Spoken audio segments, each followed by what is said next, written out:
உங்களோட experience and நீங்கள் இந்த டெக்னாலஜி இந்த ஃபீல்டு இது உங்களுக்கு இன்னும் நிறையா தெரியும். எனக்கு அந்தளவுக்கு இதை பற்றி தெரியாது.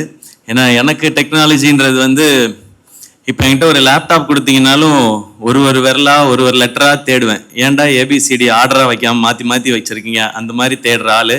ஏன்னா நான் பேசிக்கலி ஒரு கம்ப்யூட்டர் இன்ஜினியர், அதனால அது கொஞ்சம் சரியாக தெரியாது. இப்போ எனக்கு தெரிஞ்ச எனக்கும் டெக்னாலஜிக்கே இருக்க சம்மந்தம் வந்து என்னுடைய ஃபோன் மட்டும்தான். அதில் எனக்கு தெரிஞ்ச அளவுக்கு இருக்கிறது தான். அதில் நிறைய டைம் என்னோட பாஸ்வேர்டெலாம் மறந்து ஃபோன்லாம் லாக்லாம் ஆயிருக்கு. எப்போ ஃபேஸ் ஐடி வந்துச்சோ அதுக்கப்புறம் தான் எனக்கு ஈஸியாக இருந்தது. பட் நீங்கள் அப்படி இல்லை, அதுலேயே பெரிய சாதனை படைத்த ஒருத்தர். ஸோ உங்களோட இங்கே நான் இதை ஷேர் பண்ணிக்கிட்டது ரொம்ப சந்தோஷம். அண்ட் தம்பி குகேஷ் வேர்ல்ட் சாம்பியன், அவரை பற்றி நான் தனியாக சொல்ல தேவையில்லை. நான் கீழே உட்காந்து அவர்கிட்ட பேசிகிட்டு இருந்தது அதான். நீங்கள் எப்படி எல்லாத்தையும் காமாக இருக்குது உங்களோட அப்ரோச், அதுதான் பயங்கர இன்ஸ்பைரிங்காக இருக்குன்னு சொல்லி.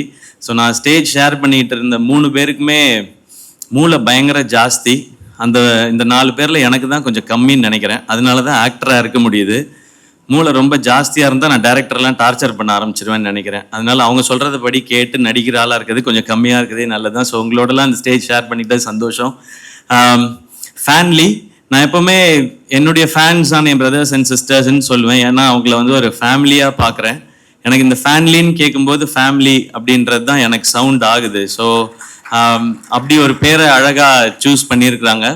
அண்ட் இவங்க சொன்ன ஐடியா என்னென்னா, நிறைய நெகட்டிவிட்டிஸ் இன்னைக்கு இருக்கிற காலகட்டத்தில் அதெல்லாம் ஃபில்டர் பண்ணி ரொம்ப பாசிட்டிவான என்கேஜ்மெண்ட் ஃபேன்ஸ்குள்ளே இருக்கணும் அண்ட் ஃபேன்ஸ்க்கும் அவங்களோட ஐடலுக்கும் இருக்கணுன்றதே வந்து ரொம்ப நல்ல தாட்டாக இருந்தது.